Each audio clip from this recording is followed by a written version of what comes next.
새벽이 밝아옵니다. 아직 어린 아르테미스는 제우스 앞에 당당히 섰습니다. 그 작은 손에는 활을 쥐고 있었고 머리에는 왕관도 장식도 없었습니다. 하지만 그녀는 이미 성숙한 여신이었습니다. 아르테미스에게는 두려움도 망설임도 순종도 없었습니다. 오히려 자기 삶에 무엇이 있어야 하는지 이미 알고 있었습니다.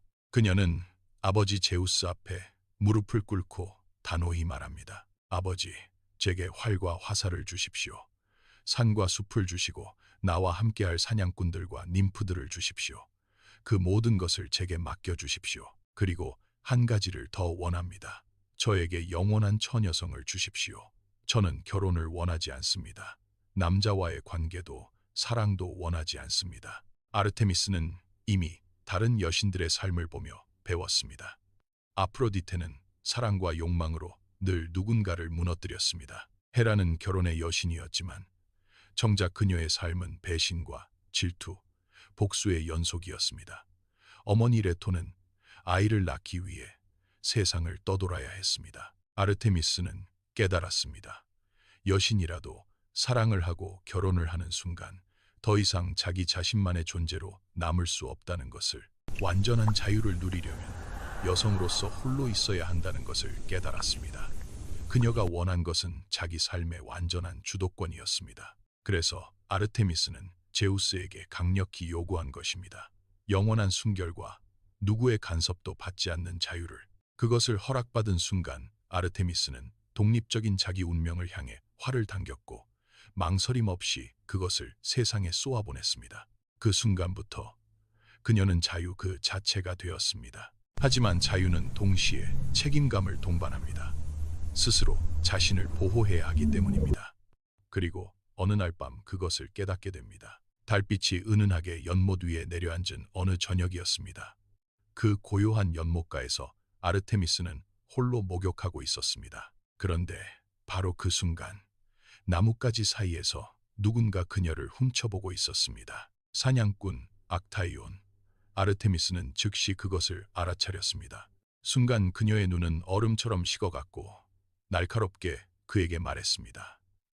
너는 감히 내 경계를 넘어왔다. 사실 그는 뛰어난 사냥꾼이었고 숲의 길을 아주 잘 아는 자였습니다. 하지만 그의 오만이 화근이었습니다. 그가 침범한 것은 단순한 숲의 경계가 아니라 아르테미스라는 신의 성역 안에 그가 있었기 때문입니다. 악타이오는 변명할 틈도 얻지 못했습니다. 아르테미스는 손을 들어 물을 튀기며 말합니다. 사슴이 되어라. 그 순간 그의 이마에서는 뿔이 돋아나고 목은 길어지고 입에서는 인간의 말 대신 짐승의 울음이 터져 나왔습니다. 그는 도망치려 했습니다. 하지만 그는 이제 인간이 아니었습니다. 그리고 더 잔인한 순간은 그 다음에 찾아옵니다. 아르테미스는 그의 사냥개들을 향해 명령합니다. 공격해라. 개들은 변신한 악타이온에게 무섭게 달려들었습니다. 그는 도망치기 시작했습니다. 하지만 이미 때는 늦었습니다. 곧 숲은 찢어지는 울음으로 가득 찼고 달빛 아래 피는 검게 번져갔습니다. 이것은 너무 잔인한 것입니다. 충분히 용서할 수도 있었습니다. 그것은 단 한 번의 실수였습니다. 하지만 아르테미스에게는 우연히 봤다는 변명은 통하지 않습니다. 그녀에게 선을 넘는 순간 그것은 되돌릴 수 없습니다. 그녀는 냉혹하고 자비가 없었습니다. 그것이 그녀만의 방식이었습니다. 내 영역에 들어오면 누구든 사냥감이 된다는 확실한 경고였습니다. 그녀의 가장 가까운 님프 가운데 칼리스토가 있었습니다. 칼리스토는 아름다웠고 강인했으며 누구보다 충성스럽게 아르테미스를 잘 따랐습니다. 그녀 역시 여신과 같은 서약을 지녔습니다. 그녀가 아르테미스에게 한 서약은 단 하나였습니다. 순결, 누구의 아내도 누구의 연인도 되지 않겠다는 약속이었습니다. 아르테미스가 인간과 님프 가운데 드물게 신뢰를 준 이가 바로 칼리스토였습니다. 칼리스토는 아르테미스에게 있어 가장 믿을 수 있는 님프였습니다. 같은 서약을 지키며 즐겁게 숲을 누볐습니다. 그러나 제우스는 칼리스토를 눈여겨보고 있었습니다. 제우스는 어느 날 아르테미스로 외모를 변장했고 그녀에게 자연스럽게 다가갔습니다. 칼리스토는 의심하지 않았습니다. 눈앞에 있는 것이 아르테미스의 얼굴이었으니까요. 칼리스토가 그것이 거짓임을 알아챘을 때는 이미 늦었습니다. 제우스는 그녀의 의지와 상관없이 강제로 그가 원하는 것을 했습니다. 그 후 칼리스토의 몸에는 한 아이가 자라기 시작했습니다. 그녀는 헐렁한 옷으로 배를 가리려 했지만 소용없었습니다. 아르테미스는 곧 칼리스토가 임신하게 된 것을 알게 됩니다. 어느 날 님프들은 함께 샘에서 몸을 씻었습니다. 칼리스토는 빠지려 했지만 다른 님프들이 장난으로 그녀의 옷을 벗겨버렸습니다. 그 순간 그녀의 부푼 배가 드러났습니다. 그때 아르테미스도 그녀의 배를 바라보았습니다.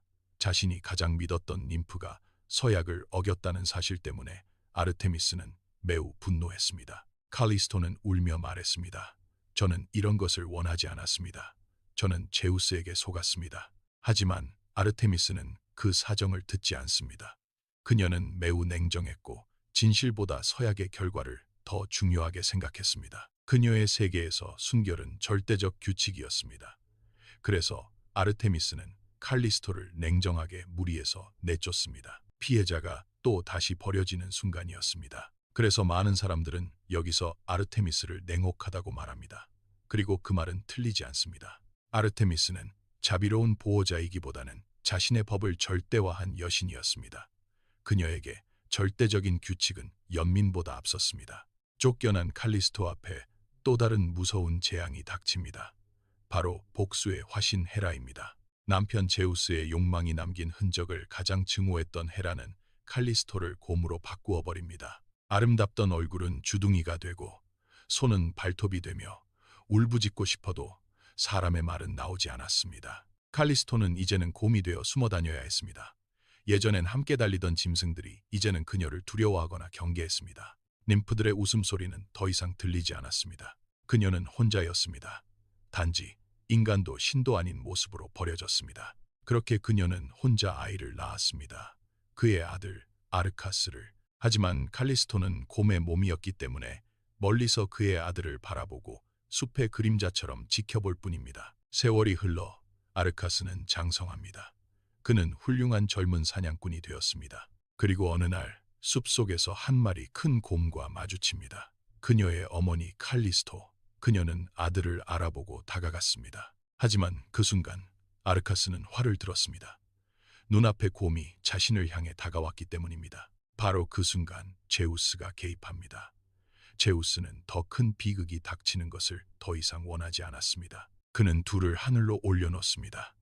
그래서 칼리스토는 큰 곰자리가 되고 아르카스는 작은 곰자리 혹은 목동자리와 연결되는 존재로 남게 되었습니다. 그들은 이제 하늘에서 영원히 서로를 바라보게 된 것입니다. 욕망을 저지른 자는 제우스였지만 상처를 입고 벌을 받은 것은 칼리스토였습니다.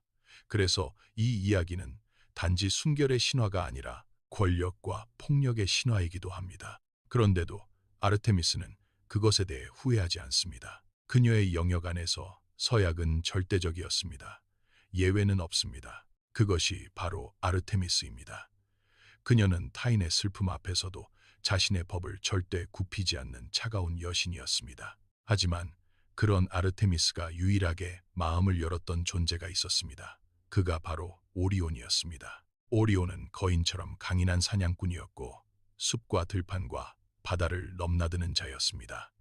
그는 아르테미스의 순결을 이해했고 침묵을 이해했고 그녀가 진짜 무엇을 원하는지를 이해했습니다. 둘은 긴 말을 나누지 않아도 서로 너무 잘 맞았습니다. 단지 같은 발걸음으로 숲을 가로지르는 것만으로 충분했습니다. 신들은 수군거렸습니다. 드디어 아르테미스도 사랑에 빠진 것 같다고. 하지만 아르테미스에게 오리온은 연인의 대상이 아니었습니다.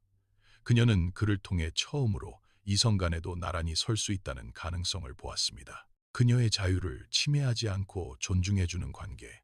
그렇기 때문에 그녀에게 오리온의 존재는 너무 특별했습니다. 그런데 아폴로는 그 오리온을 질투했습니다. 쌍둥이 동생인 아르테미스가 오리온과 너무 가까워지는 것이 마음에 들지 않았습니다.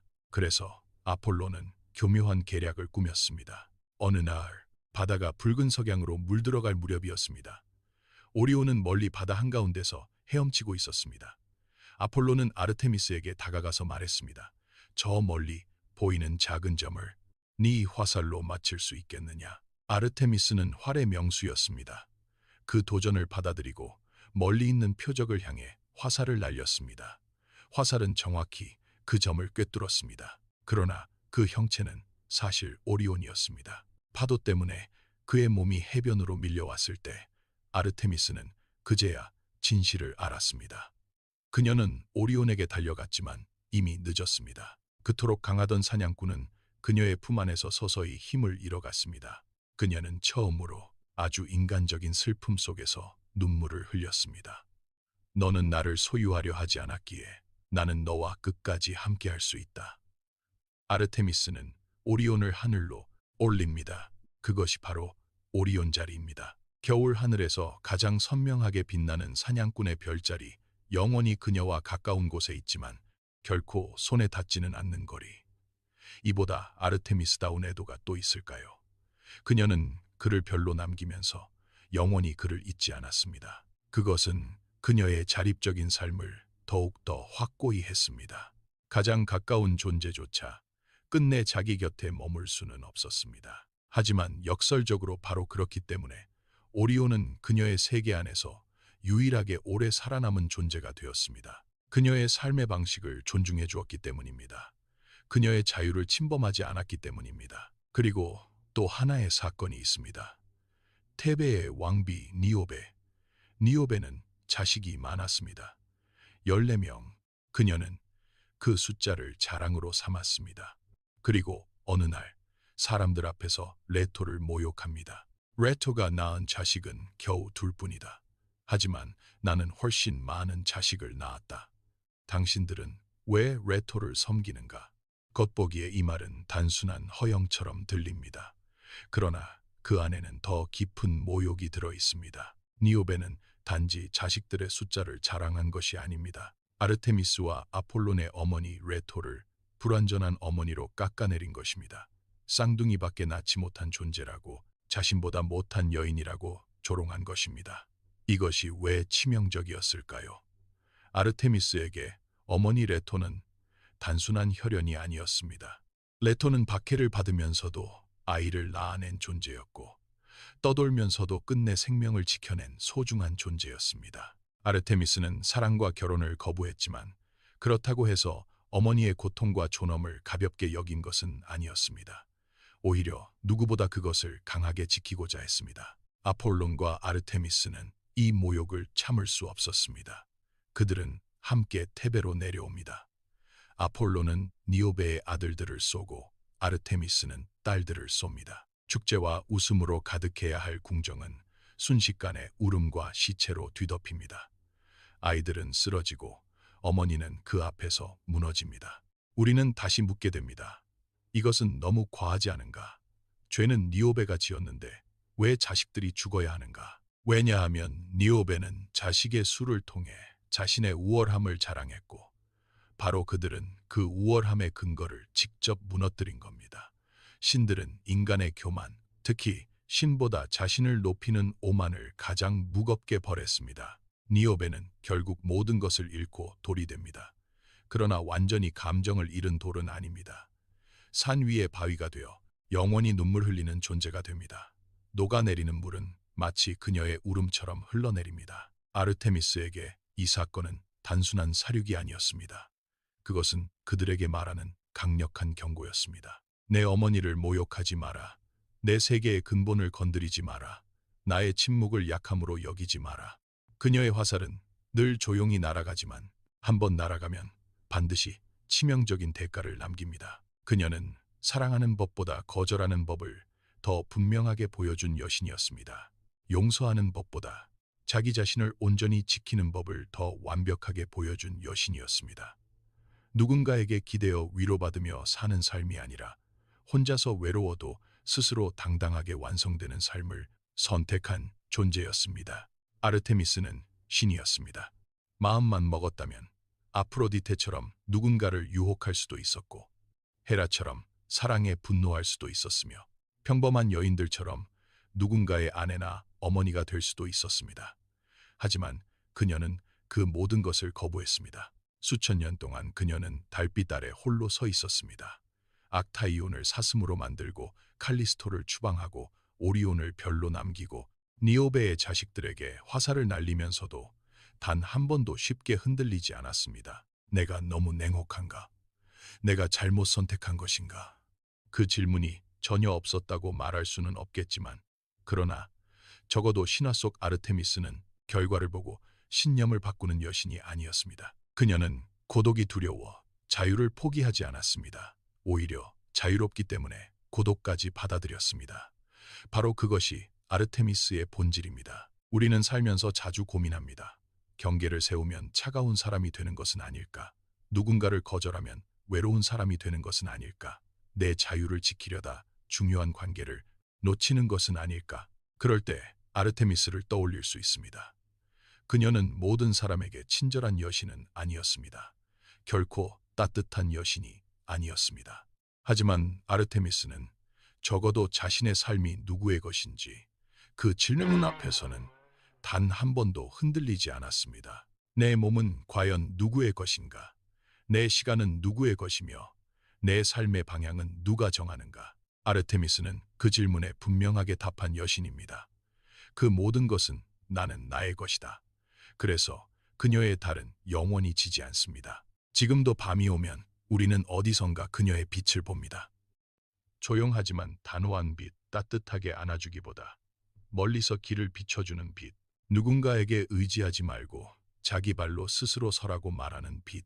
아르테미스는 사랑의 가치를 무시한 여신이 아닙니다. 그녀는 사랑보다 자유와 독립이 때로는 더 소중하고 값진 것임을 우리에게 분명하게 보여준 여신이었습니다. 그리고 어쩌면 그것이야말로 지금까지도 그녀가 달빛 아래 가장 외롭고 가장 강한 신으로 남아있는 이유일 것입니다. 오늘은 여기까지입니다. 다음 편은 포세이돈입니다. 구독, 좋아요 부탁드려요.